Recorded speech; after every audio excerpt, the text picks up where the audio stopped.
어떻게 해야 손님이 기뻐할까? 정말 재미있었다. 첫 장사는 그야말로 흥분되는 일이었다. 팔리기만 한다면 장사만큼 재미있는 것이 없다고 하는데 어쨌든 잘 팔렸던 것이다.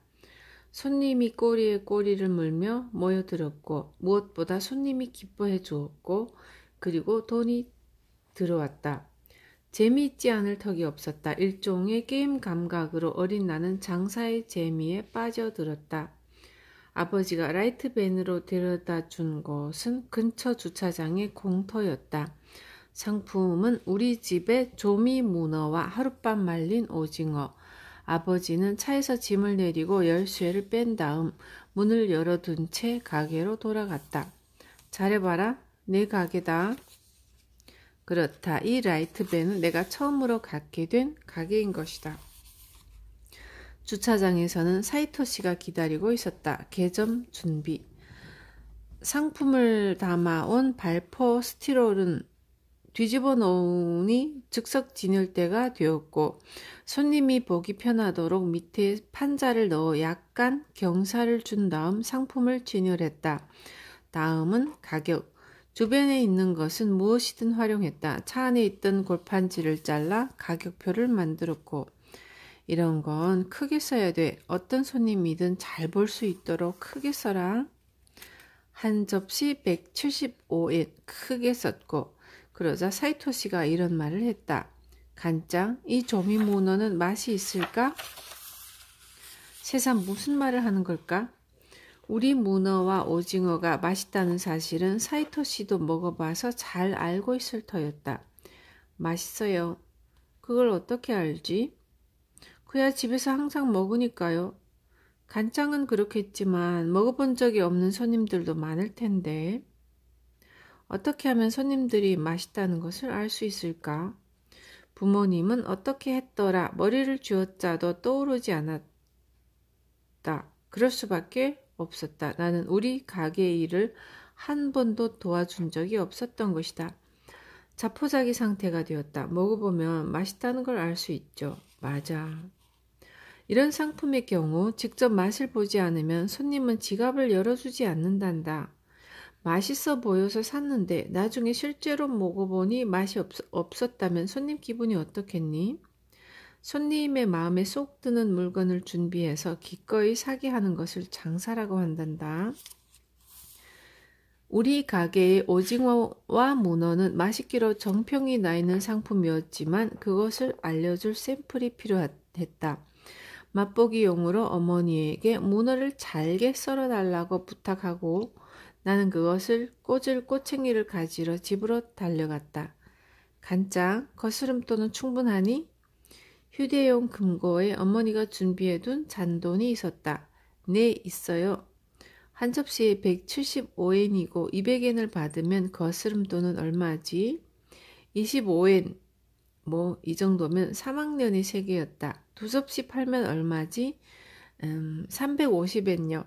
아직은 괜찮다. 자, 세 접시 팔고 1000엔 받으면 거스름돈은 얼마일까? 시간이 좀 필요했다.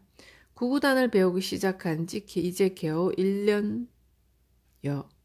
전자계산기는 아직 고급품이라 수중에 없었고 서둘러 암산을 하려니 패닉 상태에 빠질 것 같았다.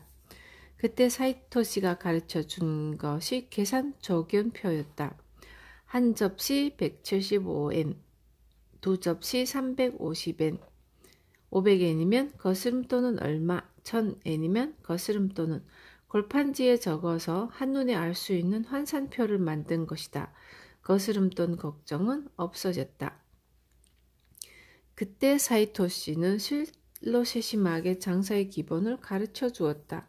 상품의 진열 방법부터 가격을 적는 방법, 거스름돈을 틀리지 않기 위한 노하우, 물건을 파는 데 있어 기본 중에 기본을 알려주었다. 준비에는 전혀 돈이 들지 않았고 가격표도 계산조견표도 미리 준비해 간 것이 아니라 그 자리에 있던 골판지로 대용했다. 물론 작성은 손으로 했고 머리를 쓰니 쓸데없는 돈이 들지 않았고 무엇보다도 전부 내 손으로 해냈다는 만족감이 들었다. 직접 만드는 게 좋지. 좀 촌스러워 보이는 편이 낫단다. 사람이 정성 들여 만든 것, 쓴 것은 반드시 상대를 움직이게 마련이지. 사이토 씨는 지금도 종종 이렇게 말한다. 자신도 광고지나 포스터를 직접 써서 만드는 등의 수작업을 정말로 부지런히 한다. 그것은 자신의 수중에 있는 상품을 마음과 진심을 담아 건넨다고 하는 상인 정신의 기본 때문인지도 모른다. 그러나 나는 후일 이때의 가르침을 완전히 무시하고 커다란 실패를 겪게 된다. 상품도 진열했고 가격도 붙였고 맛보기용 샘플과 거스름돈도 준비되었다. 이것으로 준비 끝이라고 만세를 부르고 있는데 사이토 씨가 또 묘한 말을 꺼냈다. 간장, 이 근처에 아는 아줌마 아저씨들이 계시지? 계세요. 두세 명 좀 와달라고 부탁드리자. 나는 손님을 한 사람 한 사람 부르러 가는 것인가 하고 고개를 갸웃거렸다. 하지만 이웃 아주머니라면 우리 가게에 문어와 오징어는 단골로 사주고 있는데 여기까지 와서 또 사줄까? 이렇게 중얼대고 있으려니 사이토 씨는 내 걱정을 다 알고 있다는 듯이 말을 이었다. 아니, 진짜 손님이 아니란다. 가게에 간장밖에 없으면 아이니까 가게를 지키고 있을 뿐 물건을 팔지 않는 것처럼 보일 거야. 그러니 간장이 분명히 장사를 하고 있다는 것을 보여줘야 해. 손님을 부르는 데는 손님이 제일이란다. 처음에는 그런 역할을 해주는 사람이 있으면 큰 도움이 되지. 일명 바람잡이라고 한단다. 바람잡이의 의미를 처음으로 안 것도 이때였다. 부탁을 하러 갔다. 막과자 가게 아주머니, 술집 아주머니 등등 내 단골 가게의 아주머니들이 총동원되었지. 제가 가게를 열었는데 손님이 모이지 않아요. 좀 와주실래요? 아주머니들은 싫은 기색 하나 없이 라이트밴 앞으로 모여주었다. 모두 장사를 하고 있었기 때문에 자신이 할 일은 잘 알고 있었다. 조미 문어를 보자마자 한 입 먹고 나서 어머 맛있다 하며 큰 소리로 선전해 주었다. 우리 문어가 확실히 맛있기는 했지만 아무리 그래도 마스시마일 때는 명여배우들만 모여있는지 라이트밴 앞은 순식간에 활기를 띠기 시작했다. 손님을 부르는 데는 손님이 제일이다. 정말 그 말대로였다. 마루칸의 가게에 가보면 그것을 실감할 수 있다. 손님들끼리 이야기꽃을 피우면서 서로 상품의 정보를 교환하는 경우가 많은데 손님 자신은 알지 못하는 사이에 영업사원 역할을 톡톡히 해주고 있는 셈이다. 라이트밴의 가게, 어린 가게의 주인, 맛있다 맛있다를 연발하는 아주머니들, 지나가던 사람들이 무슨 일인가 하고 흥미진진한 표정으로 발길을 멈추었다. 뭐하니? 내가 장사하는 거야? 장하구나. 어린아이가 일하는 모습을 보고 장하다고 어깨를 토닥거려 주는 것이 당시 서민층의 인정어린 반응이었다. 축복받지 못한 집의 아이라는 동정표도 작용한 덕분에 작은 가게는 성황을 이루었다. 내가 손님을 상대하는 동안 사이토 씨는 전혀 간섭하지 않았고 솔직히 말해서 나는 흥분한 나머지 사이토 씨가 어디서 보고 있는지 전혀 눈치를 채지 못했다. 손님이 뜸해지고 나서 언뜻 주위를 둘러보니 사이토 씨가 서 있었다. 간장 어땠냐? 장사가 잘 됐어요. 재미있었어요. 그래, 재미있었구나. 사이토 씨는 싱글벙글 웃고 있었다. 사이토 할아버지가 해준 말. 직접 만드는 게 좋지. 좀 촌스러워 보이는 편이 낫단다. 사람이 정성 들여 만든 것, 쓴 것은 반드시 상대를 움직이게 마련이지. 자신의 수중에 있는 상품을 마음과 진심을 담아서 건네야 해. 시간이 걸려야 좋은 일도 있다. 4학년 겨울 방학 때는 2년째 라이트밴 노점상을 하면서 어느 정도 자신감이 생겼다. 물론 짐은 아버지가 실어다 주셨지만 나머지 일은 혼자서 해보기로 했다. 동일한 상품의 샘플과 거스름돈까지 빈틈없이 준비했다. 이 정도면 내가 없어도 문제 없겠는걸?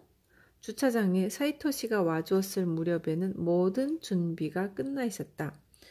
올해도 장사를 하는 거냐? 문을 열자마자 손님이 찾아왔다. 네, 세 접시 챙겨 놓아라. 나중에 올 테니까. 작년에 물건을 사준 손님이 또 와준 것이다.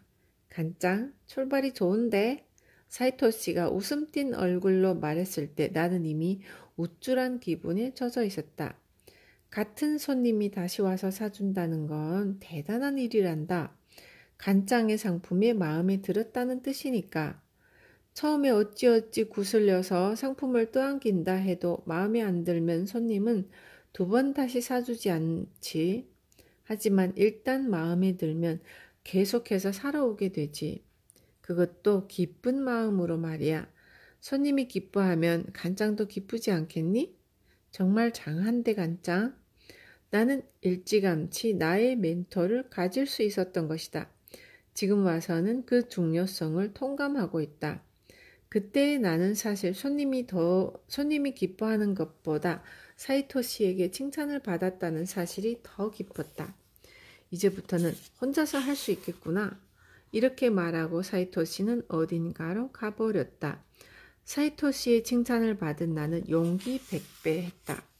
머리를 좀 굴려서 포스터 뒤에 싸다, 부드럽다 등의 선전 문구를 적어 라이트밴에 붙여놓기도 했다. 그것만으로도 라이트밴 주위의 분위기가 갑자기 화려해져 작년에 비해 제법 가게답게 보였다. 맨 위에 붙이는 편이 멀리서 오는 사람들에게 더 잘 보일지도 몰라. 지금 생각하면 사람의 동선까지 생각해 보기도 했던 것 같다. 2년째인데다 포스터도 붙였으니 올해 장사는 더 잘 될 줄 알았다. 봉지에 담아주는 일도 거스름돈을 내주는 일도 이젠 막힘없이 척척 해낼 수 있었다. 그런데 장사 수완은 작년보다 나아진 게 틀림없는데도 손님의 수는 작년보다 적어진 것 같았다. 무엇보다 손님의 흐름이 자주 끊겼다. 바람잡이가 유일한 손님일 때도 많았다. 어서오세요 라든가 쌉니다 라고 외쳐보기도 했지만 손님이 모이지 않으니 차츰 기운이 빠져서 나도 모르게 입을 다물게 되었다. 가게 주위가 조용해질수록 손님의 발길도 점점 뜸해지는 악순환이 계속되었다. 아무도 와주질 않네. 아이의 마음에 강렬한 불안감이 엄습했던 것 같다. 당장이라도 눈물이 뚝뚝 떨어지려고 할 때 어떻게 된 거냐? 눈앞에 사이토시가 서 있었고 안도의 한숨을 내쉬며 나는 숨 돌릴 틈도 없이 말했다. 손님이 오질 않아요. 올해는 모든 준비가 완벽한데도 손님이 오지 않는다고 눈물로 호소하자 사이토시는 이렇게 말했다. 너무 완벽했을까? 대체 왜 완벽하면 안 되는 것일까? 간장. 작년에 장사가 처음이라 행동이 굼떴지. 무슨 일을 하든지 시간이 걸렸어. 하지만 생각해보렴. 그 덕분에 라이트밴 앞에는 항상 손님이 붐볐어. 올해는 간장의 행동이 아주 민첩해져서 손님을 너무 빨리 보내버렸지. 오징어를 살까 문어를 살까 천천히 생각하고 싶은데 다른 손님이 아무도 없으면 계속 머물기가 거북해지지 않겠니? 가게 앞에는 손님들이 모여 있어야 한단다. 사지 않고 간만 묻는 손님도 대환영이지. 손님을 부르는 데는 손님이 제일이라고 작년에 말했지? 일을 빨리 한다고 좋은 것만은 아니란다. 상품을 빨리 봉지에 담고 거스름돈은 신속하게 건네주고 모든 일을 능숙하게 처리하는 것이 제일이라고 믿고 있던 나에게 사이토시의 말은 적지 않은 충격을 주었다. 처음부터 다시 시작이다. 쪼르르 단골 가게에 달려가서 아주머니들에게 바람잡이 역할을 부탁했다. 이번에는 신중에 신중을 기했다. 500엔 받았으니까 일부러 계산에 시간을 들이면서 필사적으로 손님이 조금이라도 더 가게 앞에 머물러 있게 만들었다. 아마도 저는 아직 어린애랍니다. 라는 동정을 갈구하는 페로몬이 나의 전신에서 발산되고 있었을 것이다. 꾸물거리면서 곁눈질로 살펴보니 손님의 수가 확실히 늘어 있었다. 무엇을 살까 천천히 상품을 고르고 있는 손님이 있는가 하면 샘플을 음미하고 있는 손님도 있었다. 다른 손님이 있다는 것은 또 다른 손님에게 안도감을 주는 것 같았다. 사이토 씨의 말 그대로였다. 빠르다고 해서 잘한다고 해서 좋은 것만은 아니었다. 언제까지 바람잡이 아주머니들한테 의지할 수만은 없었다. 조금씩 배짱이 생긴 나는 지나가는 노인에게 바람잡이 역할을 부탁해보기로 했다. 우리 집 문어는 부드러워서 틀니를 하고 드셔도 괜찮아요. 속는 셈 치고 한번 드셔보세요.